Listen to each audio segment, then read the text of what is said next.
Here's another question that inquiring minds want to know. That stepmama of yours. Okay, when you came home, your stepmama was tripping. Was it like that in real life? Yes, she was tripping in real life. Okay. Did she actually call the police on you and have you arrested again?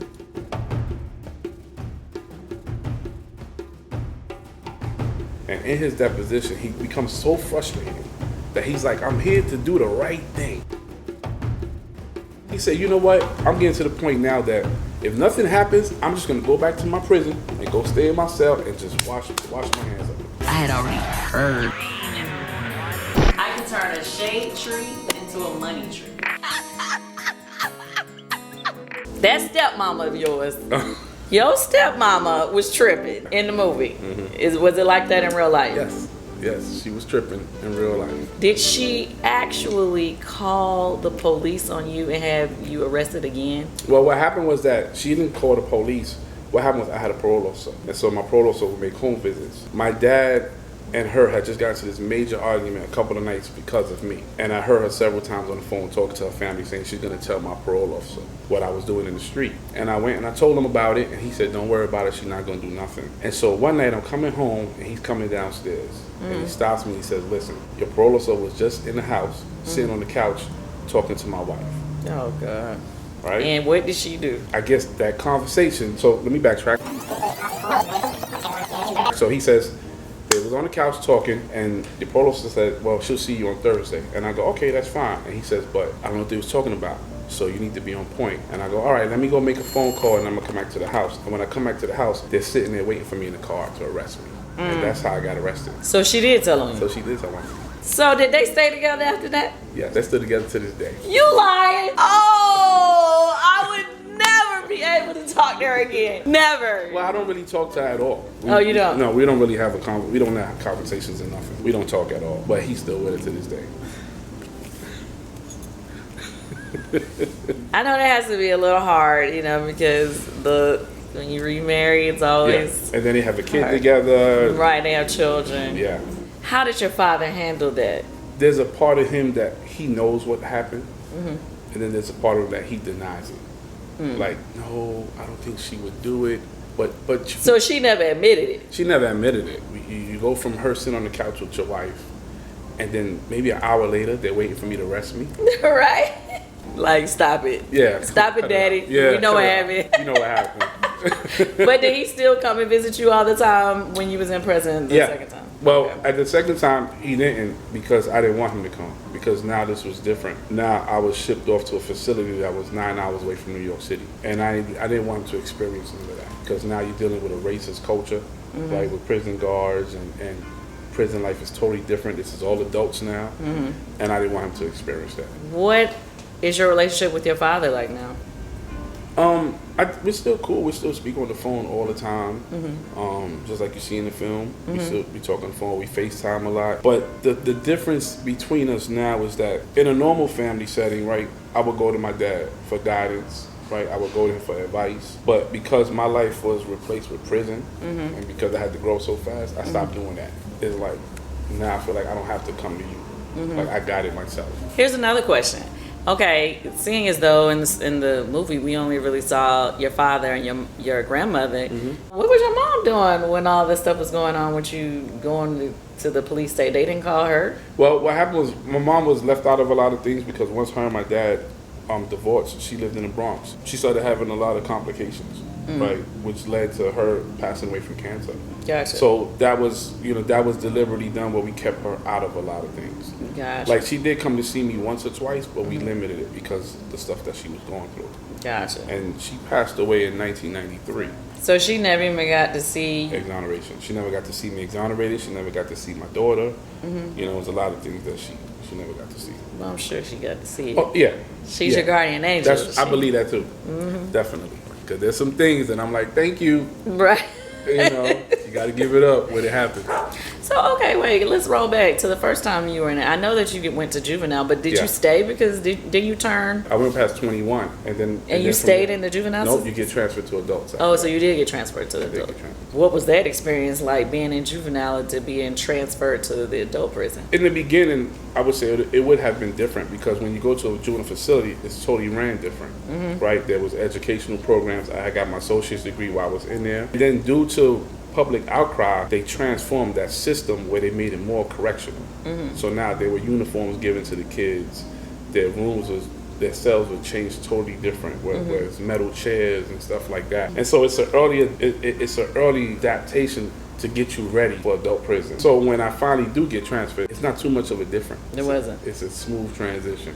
I heard you don't really like answering these questions, but I have to touch on it. How do you feel about our current president, who basically was advocating for y'all to get the death penalty? To get the death penalty. He's now our current president. How you feel? I mean, back then in '89, even '90, because he took those ads out late '89, and so even years later, like, it hurted to see our celebrities and our public figures stand and take a photo with him.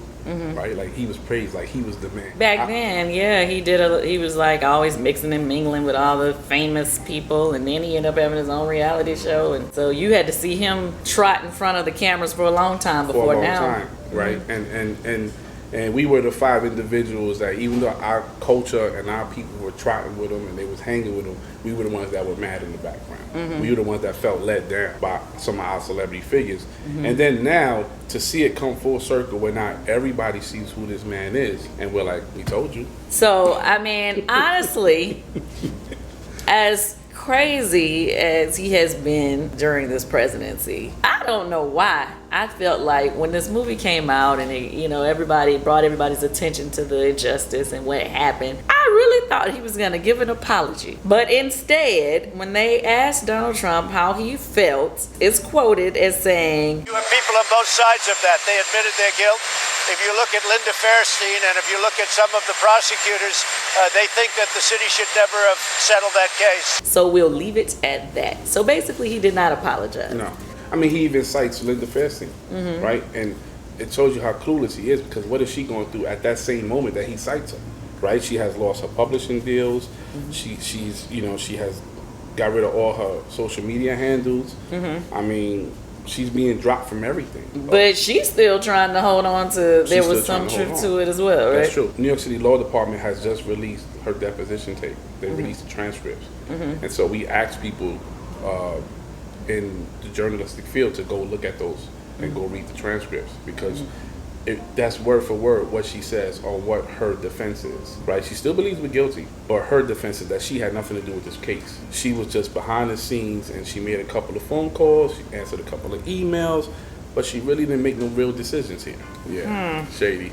Very shady. Very shady, people. Did you know the guy who actually ended up admitting to the crime later? No. Oh, you never knew him? Never knew him, never heard of him. The only thing that we found out later on was that he was known as the East Side Slasher, the East Side Rapist. That summer of 1989, I think he committed 4 rapes and a murder. Ooh. Right? But his history extends beyond that. This guy literally had to prove to the city that he was guilty. Like what do you mean? Like, how did that happen? Like, okay, when we find out that somebody got the wrong person for a crime, how does it come about that they find the right person in a situation like this? What were the steps that they took to find out that he was actually the person who did it? Well, he had to come forward first, right? Once he came forward, he had to do several affidavits saying that what he was telling was the truth. And then New York City launched an 8-month investigation. And who did he come forward to? Well, he came forward to Corey Wise in the beginning. But he didn't tell Corey that he did it. He just had this conversation with Corey because 13 years prior, they had a fight on Rikers Island. So when he sees him 13 years later, he's like, wow, this guy is still locked up for something that I did. So he sees him in the yard walking. He walks over to him. They have this conversation about religion. From that conversation, he says that he has to do what's right. And so he goes to his prison chaplain and he tells him, this guy's in here for something that I did and I want to clear it. And people think that he just magically told him and they opened the gate. This guy had to constantly repeat his story. I mean, there's even depositions where police don't believe him. They say he's not credible. Meanwhile, he's credible for 4 rapes and a murder, but he's not credible for this case. And this is the stance that they took. This guy, Mateus Reyes, even goes to his deposition. His deposition was 3 days long. And in his deposition, he becomes so frustrated that he's like, I'm here to do the right thing. And you just keep trying to add me with these boys. You're trying to make me the sixth man. He said, you know what? I'm getting to the point now that if nothing happens, I'm just going to go back to my prison and go stay in my cell and just wash my hands of it. This is where they had him at, right? Where he's ready to just give up and stop talking now. Just say, forget it. Yeah. You want to keep him locked up, keep him locked up. Yeah. How long did it take from the time he initially admitted that he was the one until they finally did the DNA and everything and released? 8 months to a year. This guy had to constantly keep proving himself. Before they said, okay, we're going to at least run the DNA. Yeah. So what happened was they ran the DNA. The DNA was a match, and it was only one. It was the presence of only one person. They interviewed him again, and then he went on to solve like 4 unsolved cases for them that he committed. Right. And this is all inside the district attorney's report. It's a 58-page report on why we're innocent. Right. And he goes on to cite these cases. They do the investigation. They find out he did it. They know he's the real deal. And it's only until then that the district attorney says, okay, we're going to drop these charges. So was Kevin still in there? Everybody was out except for me and Corey. I mean, excuse me, Corey. Yeah, Corey was still in there. Corey was still in there. And you was still in there. I was still in there. Yeah. But you was in for another thing at that time. I was in there for something else. Right. Yeah. Okay, so when you got out that second time, did you stay out? Really? Or did you ever go back? Yeah, I did go back. You went back again? Yeah. You was in those streets. No, let's go to real life. Okay, let's go to real life. Okay, and this happens to a lot of people. And so here's the question. You know, obviously, you know, this is your first case was highlighted and everybody, you know, champions, you know, wanted you guys to be innocent. But a lot of times when young children or young men are put in these situations, then they come out of prison, then it's like now you already got the tag of a record and all these things. It's hard to get a job. How can a young man who has served his time or whatever get back on the right track? It's difficult. I mean, here I was. I got my GED in prison. I got my associate's degree in prison. I'm like, oh, I got a shot to be successful. And then I come home, and then I find out that I have a 7 o'clock curfew. I have to register as a sex offender. I have to attend sex offender meetings, right? Where I got to sit in a group with other guys telling their stories on crimes they committed. And then I have to walk on eggshells because the public is watching me. I was the first one released from this case. Here I was, I fill out numerous job applications. Nobody's going to hire me, right? Because there's one, you have a criminal record, and then 2, it's a rape charge. And then 3 is the Central Park jogging case. So there was no jobs for me at all. There was never no transitional program, no halfway house, no work release, no nothing. It was just about you dropped off, now you got to fend for yourself and you got to make it work. The 5 to 10 year sentence in prison, it wasn't just that. It was also a social death. We was not supposed to survive in society. When I became frustrated and I hit rock bottom with that, what do I do, right? How do I make some money? And then I looked and I said, damn, the guy on the corner, I don't have to fill out an application for that, right? I don't have to interview. Right. Right. I got a little bit of cred because I'm coming out of prison.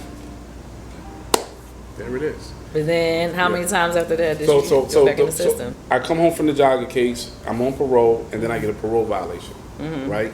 And so the parole violation was a curfew violation, right? And so I get a curfew violation, and they give me 2.5 years for that. Yeah.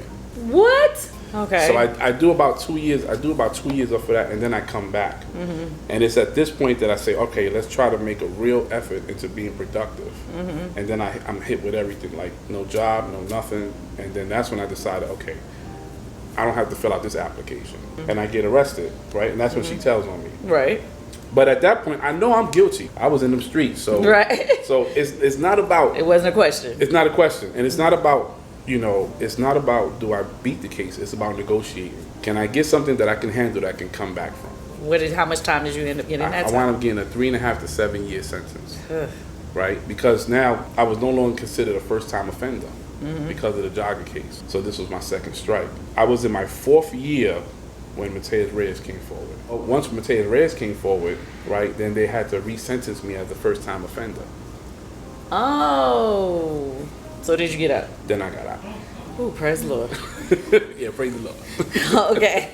So were you out for good after that? Did you ever go back again? I never went back. So you was done at that point? I was done. Okay, so were you able to get a job after that? Yes. Then I was able to get a job. But even then, because we still had a lot of backlash from the media, right? Okay. Because now the media was like, you know, don't let them off the hook that easy. Well, they didn't do the jogger case, but they must have did something, right? So there were still articles being written about us. And then at that time, we filed a civil suit against New York City. So that was a whole nother argument.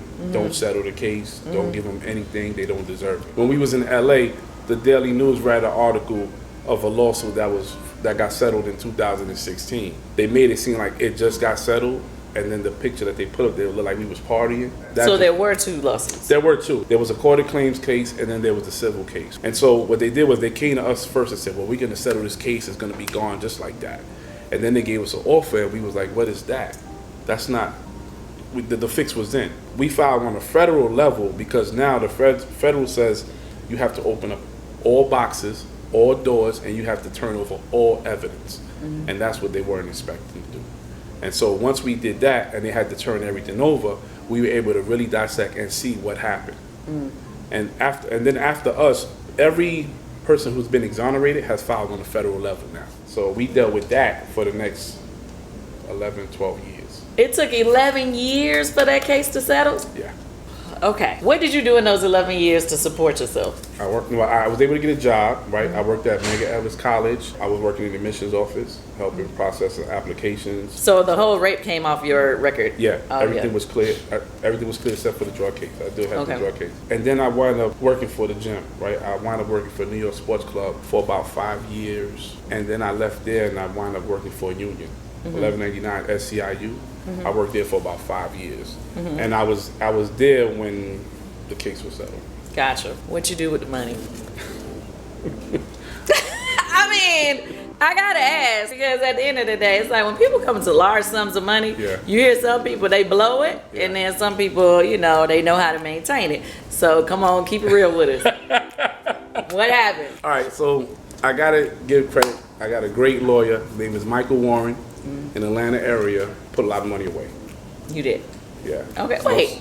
Hold on. So your lawyer was here in Atlanta? Yeah, he's here in Atlanta now, Michael Warren. Oh, but he was in New York. He was in New York at the time. You know, not having some things, so I went and purchased a couple of things. Of course, of course. You know, sometimes we got to get a little bit ignorant. Of course. There was that phase in my life. And then when I got used to having money, then reality sets in. And it's like, all right, set up some type of businesses. How about owning your own home, which is the reason why I moved to Georgia. That's what I was going to ask you. I noticed that when I read the end of the movie, when it tells you, oh, what happened to them and what they're doing now.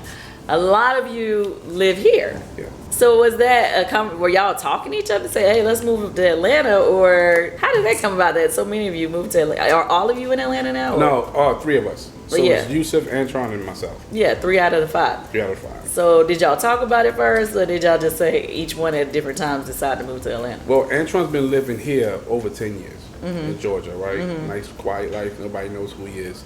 And I came to visit. And I was like, you can get this much for a house like this? Like, this is a lot. And so it became a no-brainer that I was like, when it's time for me to leave New York, this is where I was coming. And we tried to get Kevin to come, but Kevin lives in New Jersey. And what's Corey doing now? Corey's in Harlem. Okay. He's Harlem. I mean, we tell him, just come visit. Just come visit. And he don't want to leave. I don't know. We're working on it, though. Before you know, it might be all 5 of us down here before you know it. Hey, Atlanta's the place to be. Just saying. Definitely is. Just saying. So now that the movie is out, what is the life like now? Now that the movie is out, everybody knows you now. Yeah. You all on the award shows. I saw you. Now known as the Exonerated 5.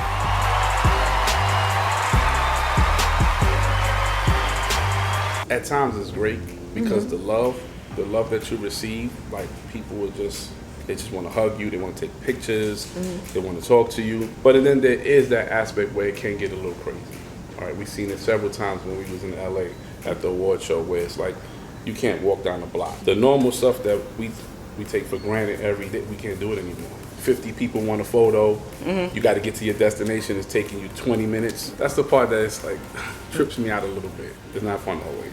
Right. And you don't want to be rude. Ever. Right? Yeah, you ever don't want to be rude because this is the people who support you. But sometimes they can be very rude. So we're still trying to adjust to that. You're adjusting. Yeah, a little I bit. get that. Little by little. I understand that totally.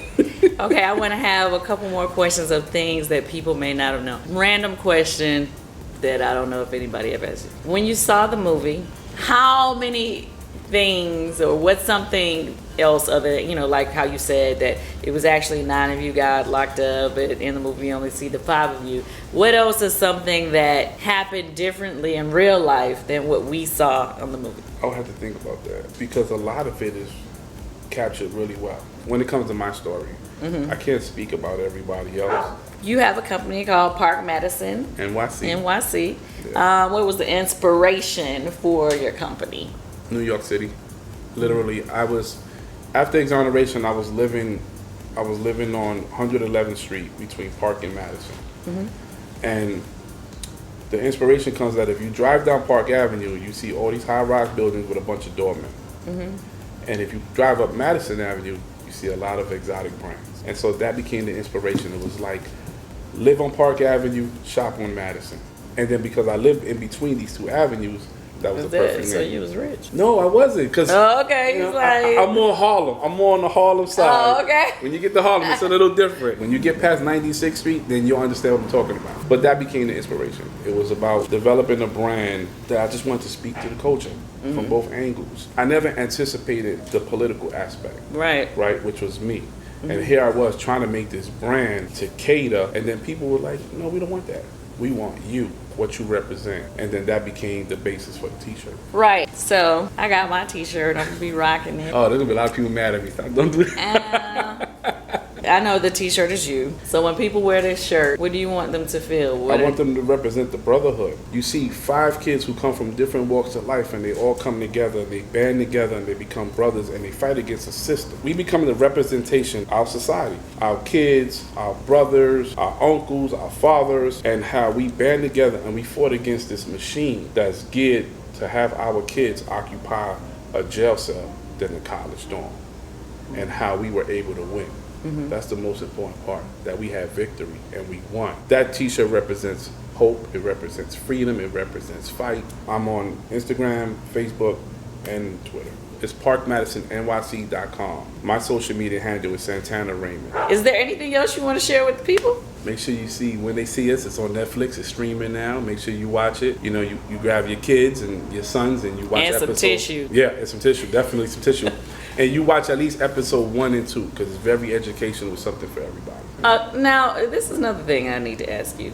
How many times did you cry? Many times, right? But the most important one was, we was in LA and we did a screening, just the 4 of us and Ava.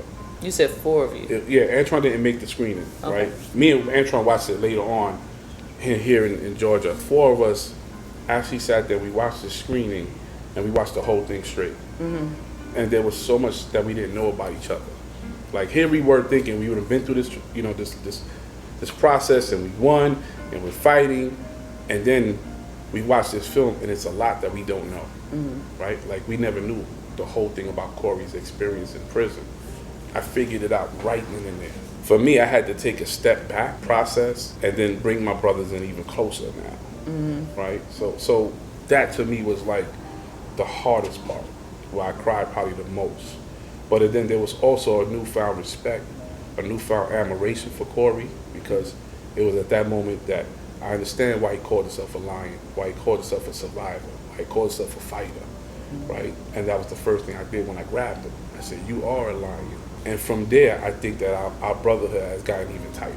The episode that really showed what he went through, I think that's when all the tears started coming. I mean, don't get me wrong. I mean, it was an emotional feeling watching the whole entire thing, because I think anytime you watch a movie like that, you're always wondering, what would I do if I was in that situation? What would my kids do if they're in that situation? It's just so crazy how, you know, you can think you're doing the right thing, and you still end up with the short end of the stick. That's correct. Yeah, just watching that movie just showed how real that is. You know, when people like, it doesn't even matter if you do the right thing, you can still end up in a situation like that. And it's just, it just had tears in my eyes. And just to see you here today, though, it always reminds me of the statement I tell everybody that's going through the worst of the worst of the worst. I always say, it can't rain forever. That's right. You know?